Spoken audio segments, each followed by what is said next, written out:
Sejam bem-vindos ao Trechos do Tio Nico, um canal não oficial de vídeos exclusivos do Reverendo Augustus Nicodemus.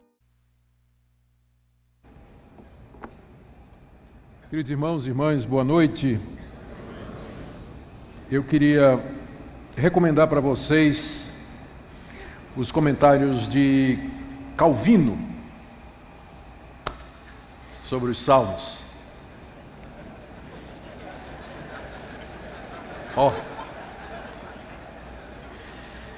Calvino é provavelmente dos autores antigos aquele que ainda continua sendo traduzido e publicado. Os comentários de Calvino, por causa da formação dele, Calvino tem uma mente muito lógica, muito clara, ele é breve, ele vai direto no ponto. Ele está familiarizado com os pais da igreja, com a literatura da época dele. Então, ele é impressionantemente atual. Impressionantemente atual.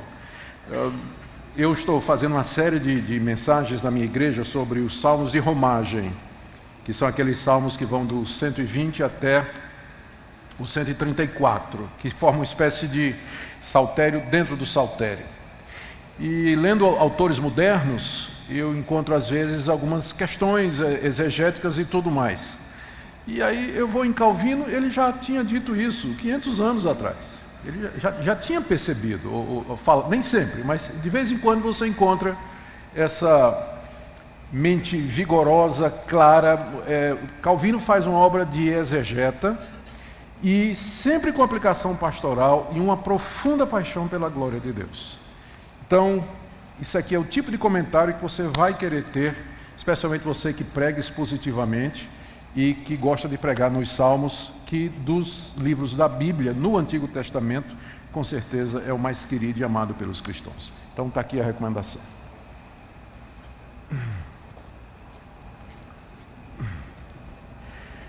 E eu quero convidá-los a abrir a palavra de Deus no livro do profeta Malaquias.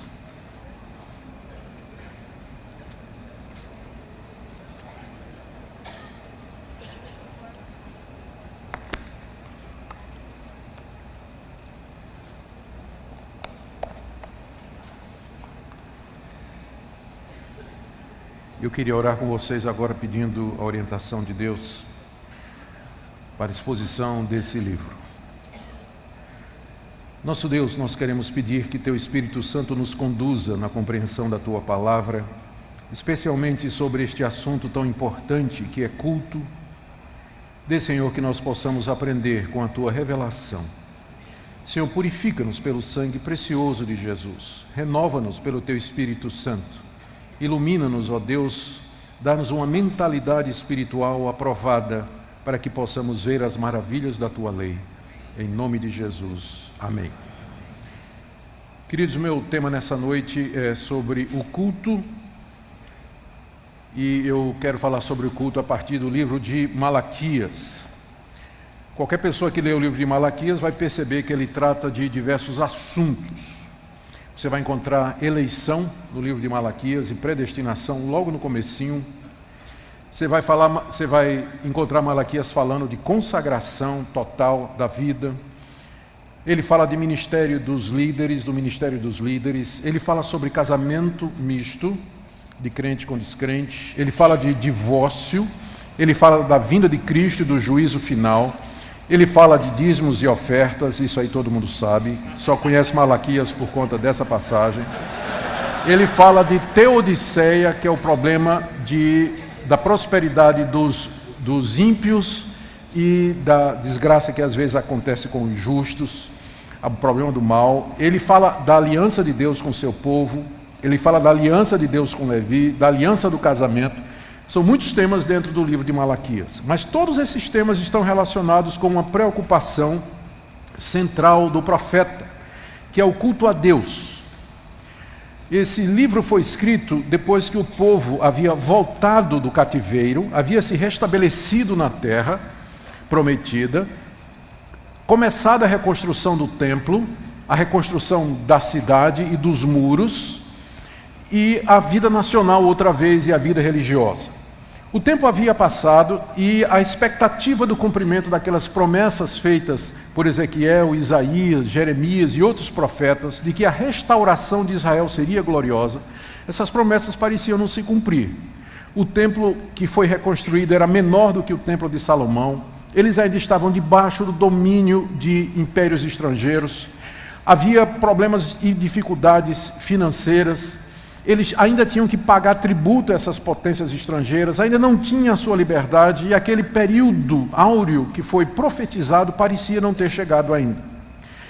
Então o povo começou a desanimar, e esse desânimo se reflete, ou se refletia em primeiro lugar, no culto que era prestado a Deus, como até o dia de hoje, assim também acontece. O primeiro reflexo, o primeiro sinal de que a pessoa dá de que ela está desanimada é que ela para de ir para a igreja. Ela para de ir para a igreja. Então, o povo estava desanimado. E não somente isso, os sacerdotes estavam desanimados. E não estavam fazendo a obra que deveriam fazer corretamente. Muitos deles eram corruptos, ineptos, descuidados e estavam enfadados com as coisas de Deus. O povo estava começando a questionar a Deus se valia a pena servir a Deus, porque eles não estavam vendo a diferença entre quem servia a Deus e quem não servia. Isso se refletia nas ofertas que eles traziam para o templo, estavam trazendo animais defeituosos, estavam retendo os dízimos e as ofertas, e, é claro, o impacto na vida do povo era óbvio. Eles começaram a viver de maneira irregular, com casamentos mistos e também com imoralidade e divórcio não autorizado. O profeta Malaquias foi levantado por Deus para chamar o povo a retornar a Deus, a retornar ao culto verdadeiro a Deus, chamar o povo a restaurar o culto a Deus. E ele faz isso de uma forma que torna o livro de Malaquias diferente dos livros dos outros profetas. O Malaquias registra aqui, na forma de diálogo entre Deus e o povo, 7 situações. O livro é construído em cima disso. É mais ou menos assim: Deus faz uma declaração, geralmente uma crítica, ou uma queixa, ou uma cobrança com relação ao povo. O povo responde cinicamente: eu?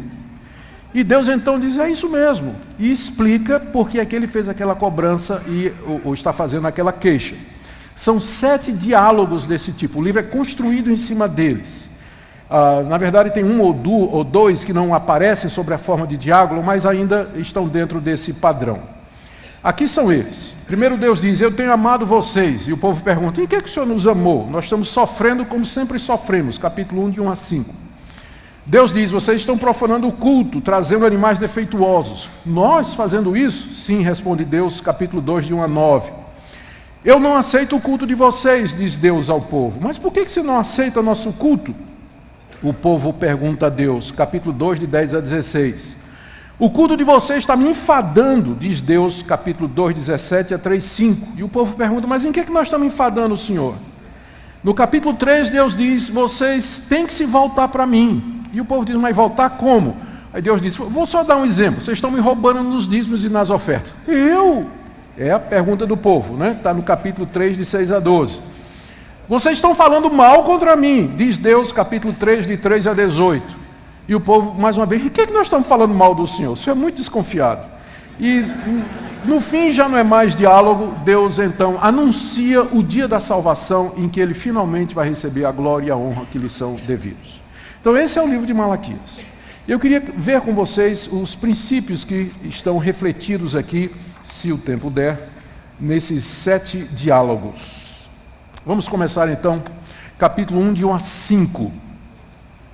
Aqui o primeiro ponto que nós aprendemos com Malaquias a respeito do culto é que nós temos que cultuar a Deus, porque Ele nos ama. E esse amor não é medido por bênçãos materiais, e sim pela eleição.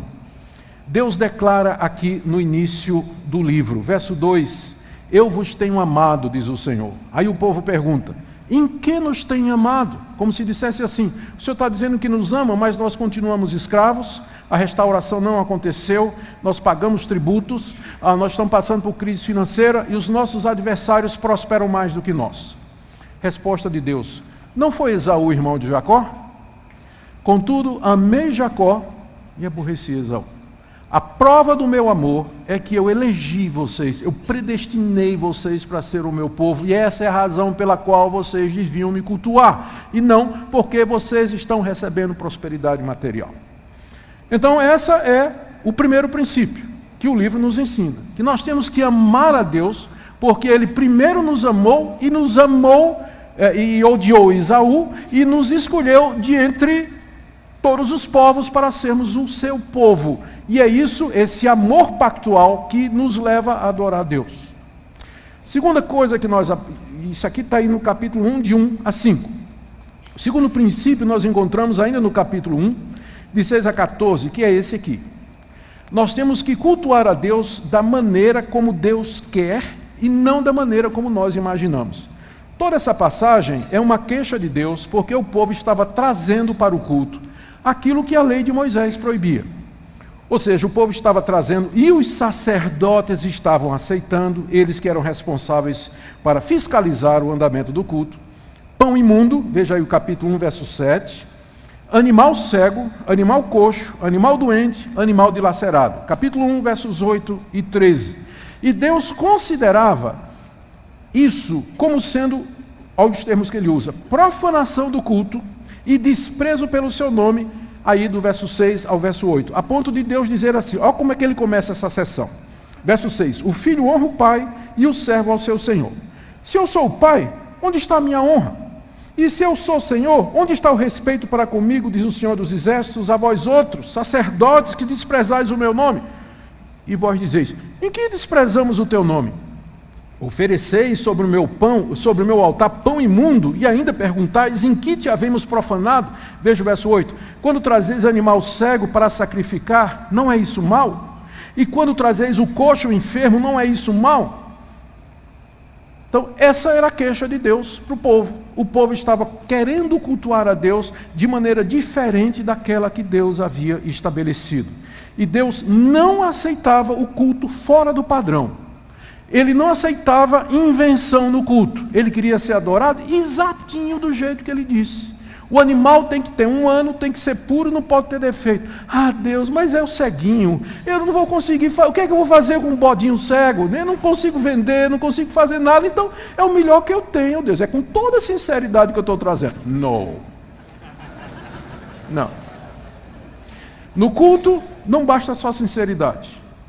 Nós temos que cultuar a Deus da maneira como Ele nos revelou. Senão, olha o que ele diz aqui no verso 10. Ele diz assim, ó, tomara que houvesse entre vós, está falando para o sacerdote, quem feche as portas para que não acendesseis debalde o fogo do meu altar.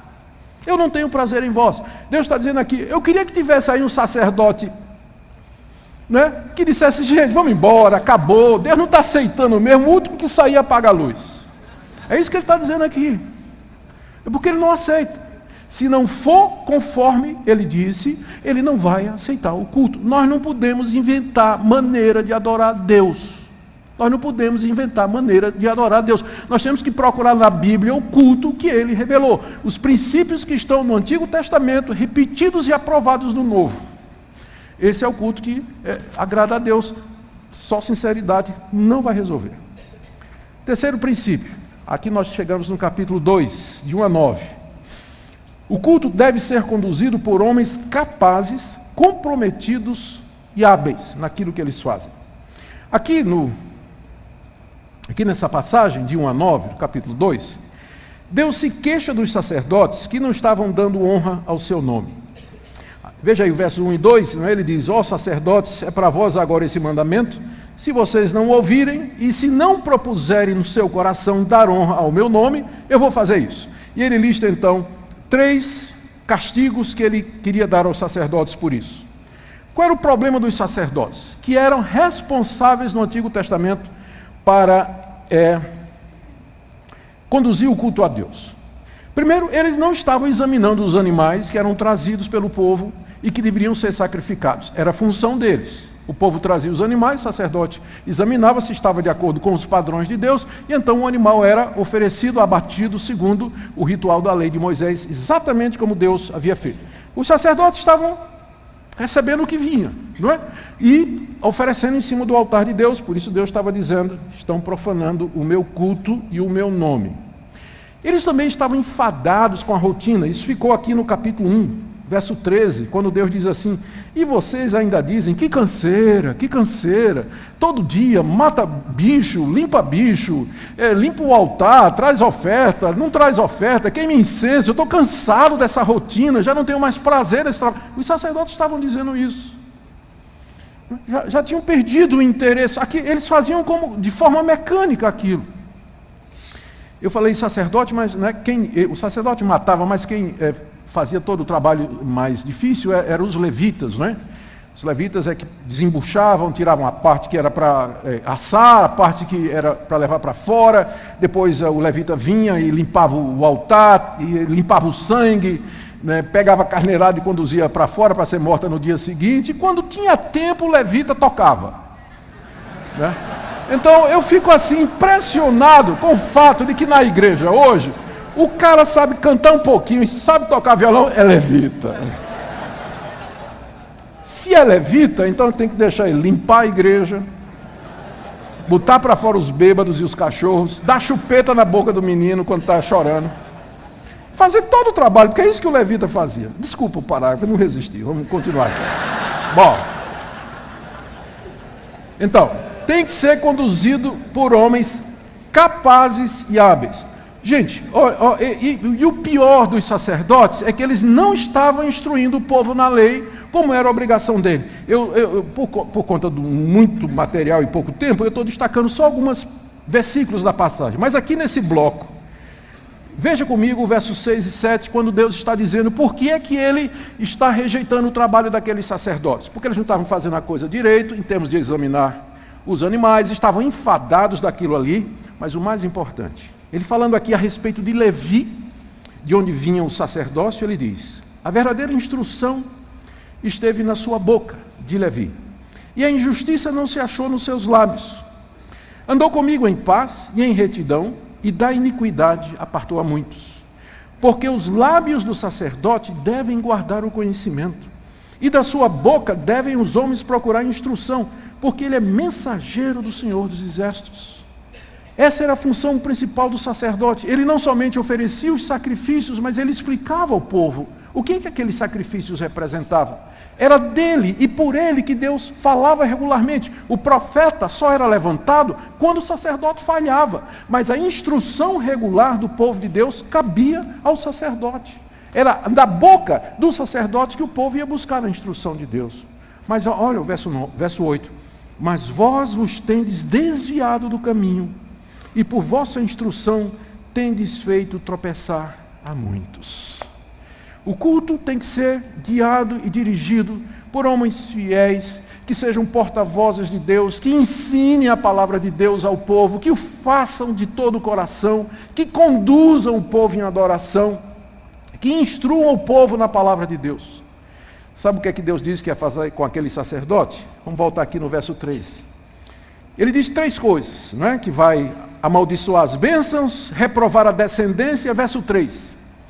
E atirarei excremento ao vosso rosto, excremento dos vossos sacrifícios, e para junto destes sereis levados.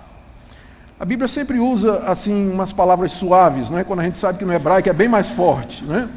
Então, qual era o problema do excremento? Quando o bicho era aberto, né, o excremento, junto com outras coisas, era tirado e levado para fora, porque a lei de Moisés dizia que se alguém tocar em excremento de animal, ele ficava imundo.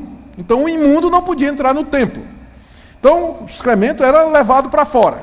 O que é que Deus está dizendo aqui? Está dizendo assim: sabe o que é que eu vou fazer com vocês? Passar na cara.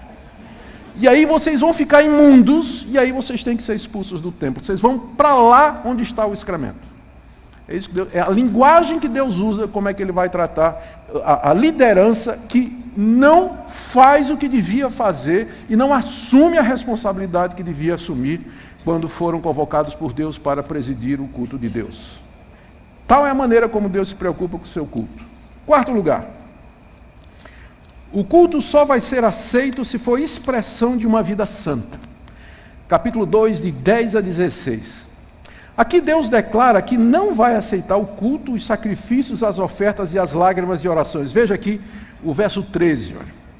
Ainda fazeis isso, cobris o altar do Senhor de lágrimas, de choro, de gemidos, de sorte que Ele já não olha para a oferta nem aceita com prazer da vossa mão. A minha tradução tem de sorte que, mas a NVI, por exemplo, já diz por quê, né? Em vez de dizer de sorte que, ele já introduz a razão.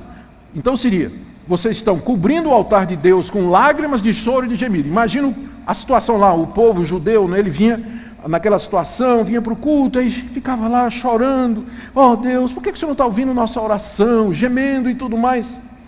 E Deus diz que Ele não responde porque já não olha para a oferta e nem aceita com prazer a oferta da mão do povo. Ora, o que o povo tinha feito para que Deus não aceitasse a oferta? Primeiro, Deus reclama que eles não trazem, e quando eles trazem, Deus diz que não aceita. Então, qual era o problema? Olha a resposta de Deus, do verso 10 até o verso 12, o profeta está explicando da parte de Deus que o desprazer de Deus era porque o povo estava profanando a casa do Senhor, trazendo a adoradora de Deus estranho para dentro do templo, o que era proibido. Através dos casamentos mistos, o povo de Deus estava casando com gente que tinha outros deuses, com gente que professava ou seguia falsos deuses, e não faltavam deuses ali naquela terra, deuses pagãos. Eles estavam cercados pelos amonitas, moabitas, filisteus, os sírios, toda aquela turma estava por ali, fenícios, e cada um deles tinha um panteão de deuses. E esse truque era velho, eles tinham sido levados para o cativeiro alguns anos antes, exatamente por isso, porque eles começaram a se misturar com esses povos e trouxeram para dentro de Israel os seus deuses, e uma das maneiras de se misturar era através do casamento. Não foi exatamente essa a arma de Balaão contra o povo de Deus? Exatamente isso. Então eles estavam repetindo isso. E aí o resultado, olha, verso 11, olha a queixa de Deus. Judá tem sido desleal, e a abominação se tem cometido em Israel e em Jerusalém, porque Judá profanou o santuário do Senhor, onde o culto era oferecido, o qual ele ama, e se casou com a adoradora de Deus estranho. Então aí o pessoal ia lá, chorava, clamava, levantava um clamor, não é, a Deus, então Deus, não vou responder não. Ué, por que o Senhor não está aceitando o nosso culto, Deus? Porque vocês não estão mostrando coerência na vida de vocês. Vocês dizem que me adoram, que me amam, que eu sou o único Deus de vocês, mas vocês estão introduzindo no meio de vocês outros deuses. Mas não era só. Depois de dizer Deus no verso 13 que ele não ia aceitar, no verso 14 o povo pergunta: por que o Senhor não está aceitando o nosso culto, o nosso gemido e as nossas lágrimas? E a resposta de Deus, que vai do verso 14 ao verso 16, basicamente é o seguinte: porque vocês estão sendo desleais com a mulher da sua mocidade, ou seja, vocês estão cometendo adultério, e vocês estão se separando e repudiando as mulheres de vocês sem motivo nenhum. Está aí no verso 14. Porque o Senhor foi testemunha da aliança entre ti e a mulher da tua mocidade, com a qual tu fostes desleal. E aí, no verso final do verso 15, Deus diz: portanto, cuidai de vós mesmos e ninguém seja infiel com a mulher da sua mocidade. E no verso 16, porque o Senhor Deus de Israel diz que odeia o repúdio, e também aquele que cobre de violência as suas vestes. Essa é a razão pela qual Deus não estava aceitando o culto, porque o povo dizia uma coisa, mas vivia outra. Ou seja, aqui nós vemos a conexão entre a nossa vida e o culto. Pastor, mas isso é coisa do Antigo Testamento. Será? O que Jesus disse que nós devíamos fazer ao trazermos diante do altar a oferta e lembrarmos que o irmão tem alguma coisa contra nós? O que ele mandou a gente fazer? O que o apóstolo Paulo ensinou sobre aqueles que se aproximam da ceia do Senhor e que não são dignos de participar da ceia do Senhor, que não estão preparados para participar da ceia do Senhor? Será que a relação entre vida e culto é só no Antigo Testamento? É claro que não. No Novo Testamento também. O nosso culto a Deus, ele tem que refletir santidade de vida, que nós andamos com Deus, ele tem que ser uma expressão daquilo que nós somos. Senão nós vamos receber de Deus exatamente a mesma coisa. Você pode gritar, você pode chorar, cobrir de gemido, orar no monte e fazer campanha, fazer o que quiser. Mas se não colocar a vida em ordem diante de Deus, Ele não vai aceitar não. Esse é um princípio em toda a Escritura, não é só no Antigo Testamento, não. Quinto, precisamos de purificação, então, para cultuar a Deus. Capítulo 2, 17, até o capítulo 3, verso 5. Olha a queixa de Deus aí no verso 17. Deus está dizendo assim: enfadais o Senhor com vossas palavras. Ou seja, Deus dizendo assim: eu estou aqui no culto com vocês, mas eu estou enfadado. Geralmente é o contrário, né? É o povo que fica assim, ó. Pastor pregando e o povo enfadado, né? Agora imagina o contrário. Os israelitas lá fazendo o culto e Deus, ó. Não é isso aqui? Vocês estão me enfadando. Eu estou enfadado com o culto de vocês. Quando é que vai terminar? Por favor. O que levou Deus a ficar... O que leva Deus a ficar enfadado com o culto? Aqui no caso, é por conta da atitude do povo. O povo estava questionando a Deus do tipo assim, está no verso 17. O povo pergunta: em que nós estamos enfadando o Senhor? Resposta de Deus: nisso que vocês estão pensando. Qualquer que faz o mal passa por bom aos olhos do Senhor, e desses é que ele se agrada. Ou, onde está o Deus do juízo? O povo estava todo na igreja para adorar a Deus, mas no coração ele estava dizendo assim: onde está o Deus da justiça? Olha os amonitas, olha os samaritanos ao nosso redor, prosperando. A nação se expandindo, estão ganhando as guerras. É um povo livre e soberano. E eles não servem a Deus. Mesma coisa os filisteus, estão aqui ao nosso redor, ali, os amonitas, aquele povo ali, ó, adora falsos deuses, adora Baal, Astarote, Renfã, todos esses deuses, mas estão prosperando. E nós que servimos ao Deus verdadeiro, estamos aqui. Somos vassalos do império, pagamos tributo, situação financeira apertada, coisa está difícil. Cadê o Deus da justiça? Por que Deus não destrói esses povos e nos faz prosperar e nos exalta? Então o povo estava ali no culto, mas o coração do povo estava nisso, questionando a justiça de Deus. Olha a resposta de Deus: tá bem, vocês querem justiça? Eu vou fazer, mas eu vou começar com vocês, tá? Então olha aqui o que eu vou fazer. Resposta de Deus: primeiro, capítulo 3, verso 1: eu vou mandar o meu mensageiro diante de mim, que ele vai preparar o caminho. Ele estava falando de João Batista. Eu vou mandar um mensageiro que vai preparar o caminho. Segundo, ainda no verso 1: e de repente virá o templo o Senhor a quem vós buscais. Vocês não estão dizendo, cadê o Deus da justiça? Tudo bem. De repente eu virei ao templo. Não é isso que vocês estão querendo? O anjo da aliança a quem vós desejais, eis que ele vem, diz o Senhor. Vocês não querem? Vocês não estão perguntando cadê o Deus da justiça? Tá bem. Eu vou mandar um mensageiro na minha frente e depois eu vou pessoalmente. Mas, verso 2: quem poderá suportar o dia da sua vinda?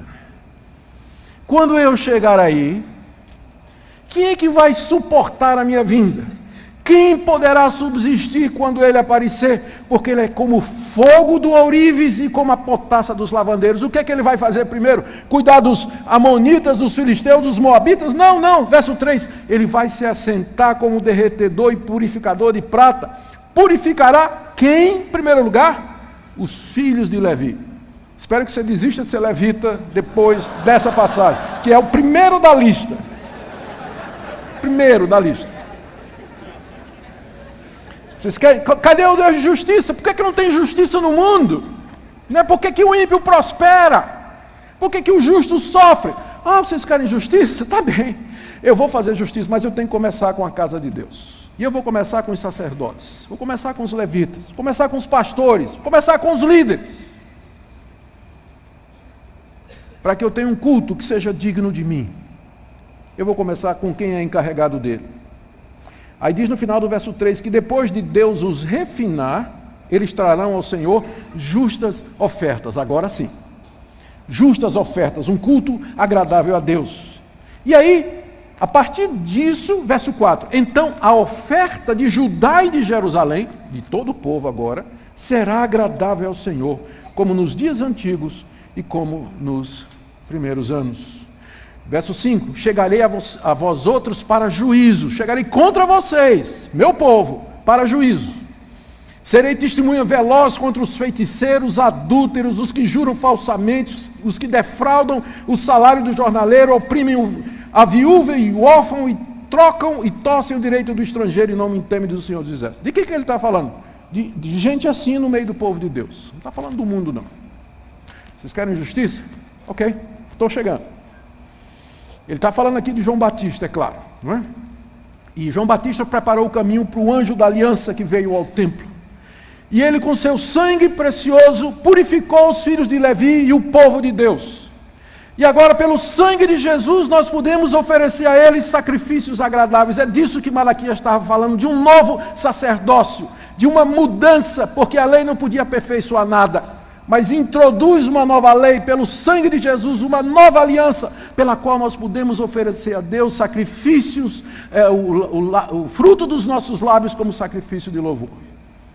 E é pelo sangue do Senhor que nós somos purificados, pastores e líderes, e também todo o povo, para agora oferecer a Deus aquele culto que Ele deseja. E o princípio então é esse: nós precisamos ser purificados para poder oferecer culto a Deus, senão não será aceitável a Ele. Não será aceitável a Ele. Vamos para o sexto princípio. O culto deve ser uma expressão de nossa total consagração a Deus. Isso está aí, capítulo 3, de 6 a 12. Olha o apelo de Deus aí no verso 7. Eu quero chamar a sua atenção para aqui, porque isso vai nos ajudar a entender aquela questão dos dízimos e ofertas. No verso 7, Deus diz assim: desde os dias de vossos pais os desviastes dos meus estatutos, e não os guardastes. Tornai para mim, e eu me tornarei para vós outros, diz o Senhor dos Exércitos. Então, o primeiro apelo de Deus aqui, primeiro ele denuncia o povo: vocês sempre foram rebeldes. Como os pais de vocês, vocês também. Mas então, voltem para mim, tornem para mim. Aí o povo pergunta no final do verso 7: e que havemos de tornar? Tornar para o Senhor? Mas eu pensei que estava tudo bem entre nós e o Senhor. O Senhor está falando como se a gente tivesse se desviado. E Deus diz: ah, sim, vocês estão desviados mesmo. Vou dar só um exemplo. Por exemplo, vocês acham que o homem pode roubar a Deus? Roubará o homem a Deus? No verso 8. Aí o povo, e Deus diz: todavia vocês estão me roubando. Uma expressão ou um exemplo de que vocês se desviaram de mim é que vocês estão me roubando. O povo pergunta: mas roubando? No verso 8, vós me roubais e dizeis: em que te roubamos? Resposta de Deus: nos dízimos e nas ofertas. A queixa de Deus, porque o povo estava roubando nos dízimos e nas ofertas, não é por causa dos dízimos e das ofertas, mas que o roubo nos dízimos e nas ofertas representava esse desvio de Deus. Deus não está preocupado com 10%, com dinheiro disso ou daquilo, mas quando isso se torna uma expressão do desvio do nosso coração. Porque a primeira questão dele é: vocês têm que voltar para mim. Voltar?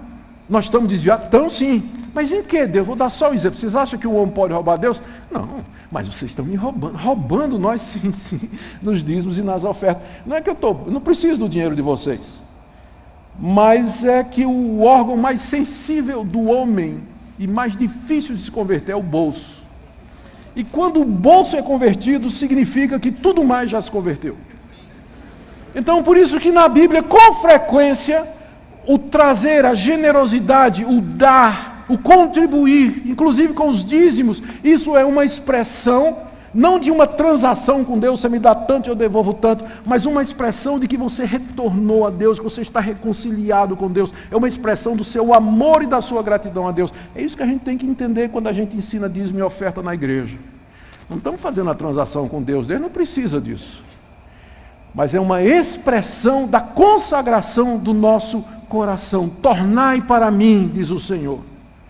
E uma das expressões de que nós tornamos é exatamente se nós somos capazes de meter a mão no bolso. Mas Zaqueu que o diga. Zaqueu que o diga, se isso não é verdade. Agora vamos para o sétimo ponto. Capítulo 3, de 13 a 18.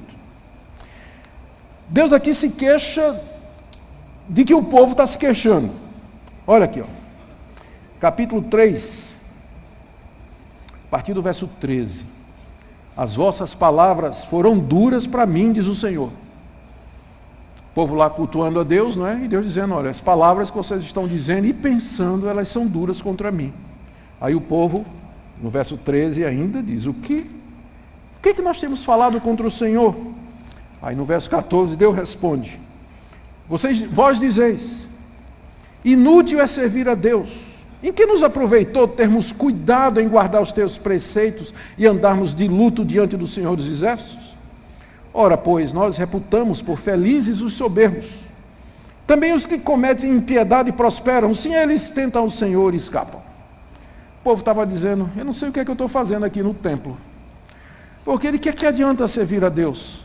Esse pessoal que não serve a Deus está prosperando. E eu que estou aqui, aos termos. Eu tenho cuidado em dar nos teus preceitos, Deus. Estou andando de luto, né, fustigando minha alma com jejum e oração.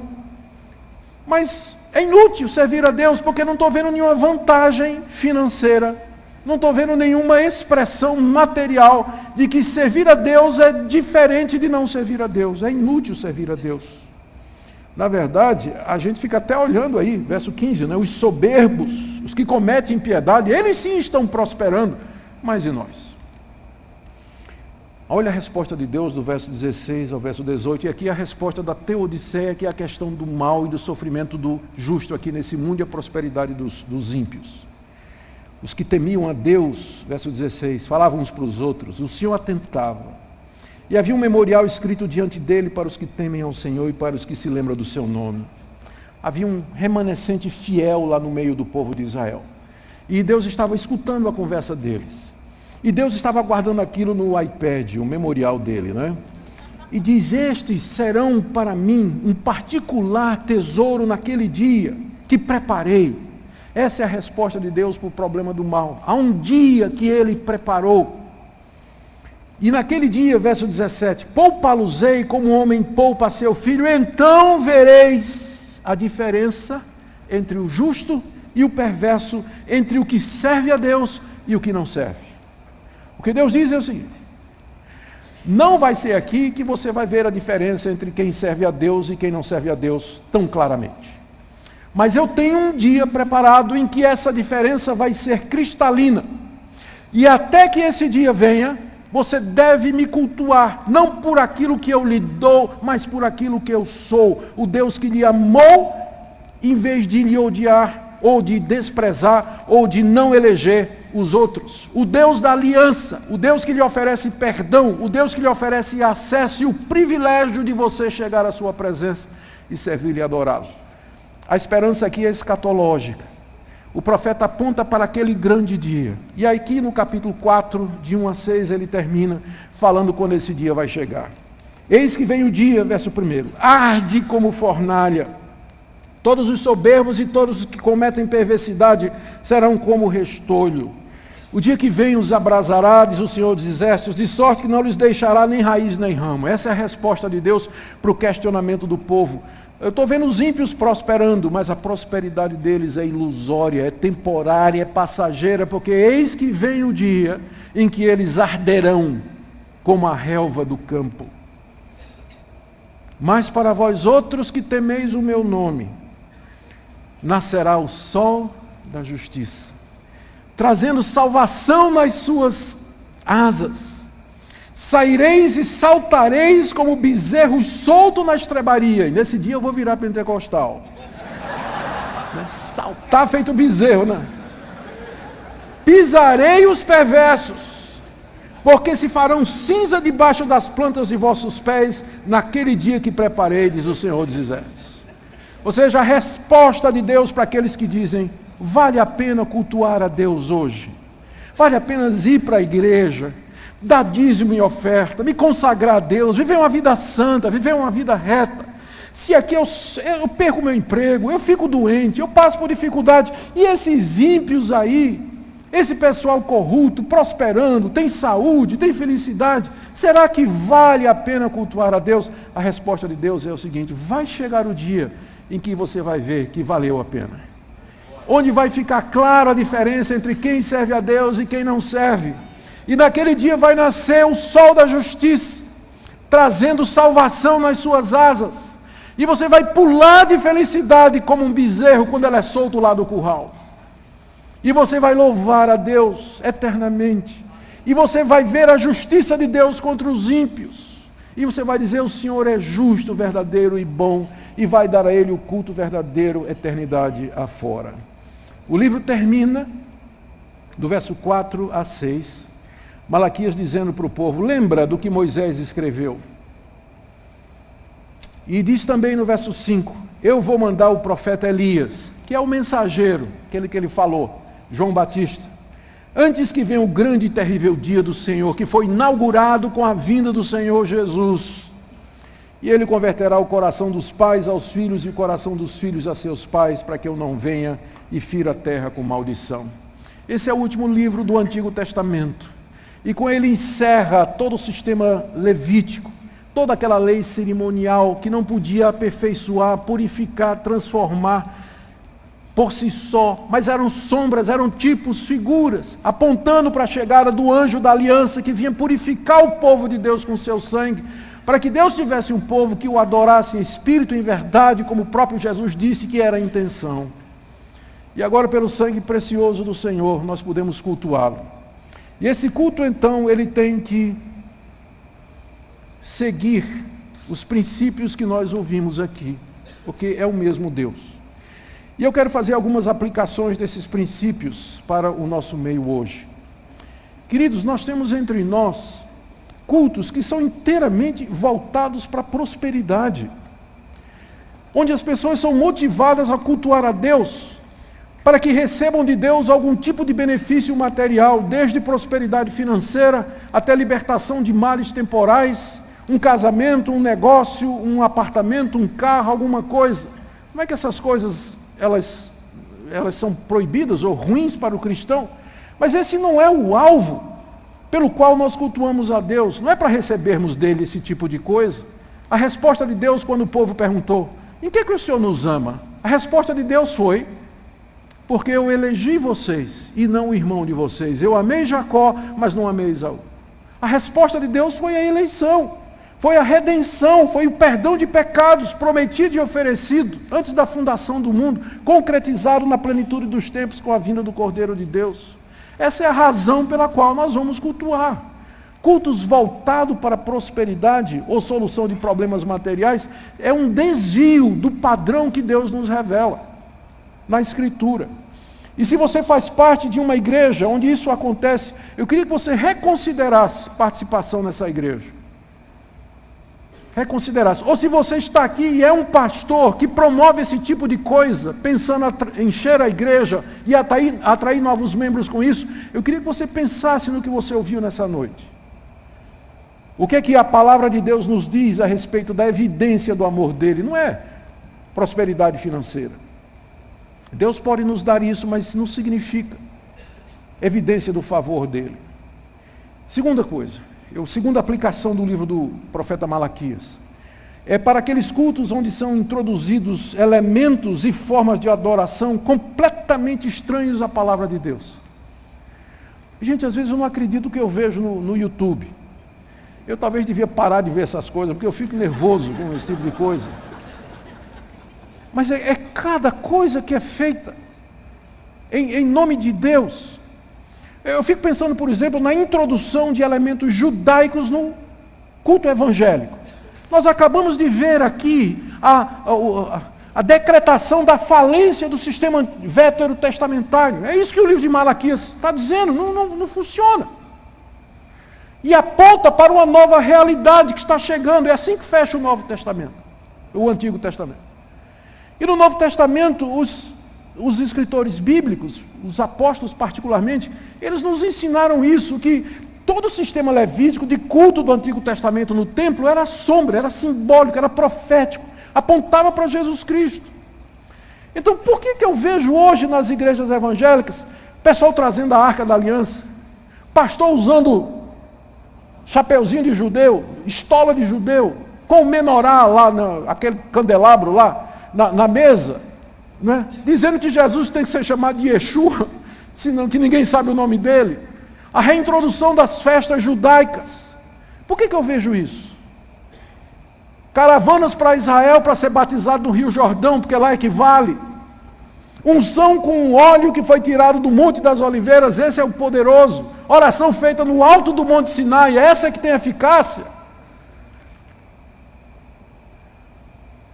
Eu não vejo nada disso no Novo Testamento. Mas esses elementos estranhos são introduzidos. E outros elementos são introduzidos sim, em nome do pragmatismo, daquilo que funciona. Fazer coisas para atrair o povo para Deus, mas a pergunta não é, a Bíblia proíbe isso? Não, a pergunta é, a Bíblia manda isso? Essa foi a grande disputa na época da Reforma, não foi? Especialmente entre puritanos e outros grupos. Outros grupos queriam manter certas coisas no culto, perguntando assim, onde é que está proibido na Bíblia você usar vela no culto? Resposta dos puritanos, onde é que está ordenado? Então essa é a pergunta, Deus mandou? É assim que Deus deseja o culto? Podemos apresentar argumentos suficientes e bíblicos para que esses elementos estejam presentes no culto? Senão nós vamos estar introduzindo coisas estranhas ao que Deus mandou e vamos cair no mesmo caso aqui do povo de Israel, que queria oferecer, adorar a Deus do jeito que eles entendiam que era o melhor. O livro também nos ensina que, terceira aplicação, que Deus busca o coração do seu povo. Ele não estava preocupado com essa questão formal dos dízimos e ofertas, por exemplo. Ele queria que o povo voltasse para ele, porque o bolso vai onde está o coração. Se o coração é totalmente de Deus, você não vai encontrar dificuldade. Ou seja, no final, Deus não somente está preocupado que o culto seja feito de acordo com sua vontade revelada, mas que seja feito também do fundo do nosso coração. Que nós o adoremos pelo que Ele é, partindo da nossa alma. Também aqui nós aprendemos mais uma coisa, eu quero terminar com isso. Os cultos não são apenas para celebração, festa, alegria. São também para isso. Mas os cultos, eles devem ser um reflexo daquilo que Deus deseja de nós, que é uma vida reta. Há lugar no culto para exortação. Há lugar no culto para repreensão. Há lugar no culto para orientação, para dizer ao povo, isso aqui não pode, isso aqui está errado. Tem hora que a gente tem que trocar a alegria pelo luto. Tem que trocar os gritos de festa pelos gemidos de arrependimento. Está lá em Tiago capítulo 4.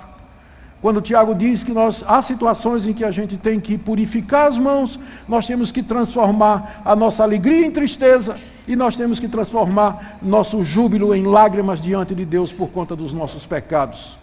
Infelizmente, em muitos meios hoje se olha para o culto como se fosse apenas uma grande celebração.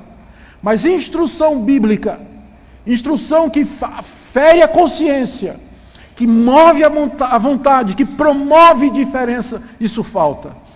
E eu tenho certeza, e eu sei que vocês concordam comigo, que uma das causas da fraqueza do movimento evangélico no Brasil, por maior que ele seja, é exatamente a falta de pregação bíblica que fira a consciência, que seja corajosa e denuncie o que está sendo feito e apresente, claro, a solução, que é a purificação do sangue de Jesus mediante arrependimento e confissão e conserto de vida. Isso o profeta Malaquias também nos deixa muito claro. Queira Deus, meus irmãos, conceder que nós ofereçamos a Ele aqui no Brasil um culto que lhe seja agradável, que nós não estejamos tão preocupados com o crescimento da igreja, que não vejamos esses princípios simples, mas também tão claros expressos em toda a Bíblia. Que Ele nos dê graça para que nós possamos, como Ele deseja, adorá-lo em espírito e em verdade, agora e sempre. Amém. Oremos.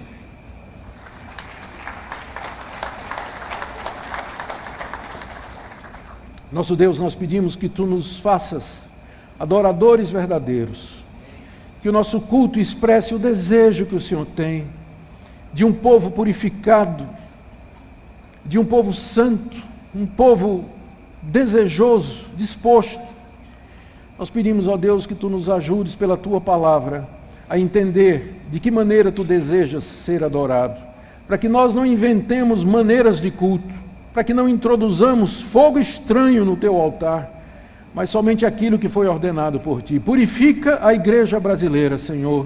É o que nós Te pedimos em nome de Jesus. Amém. Amém.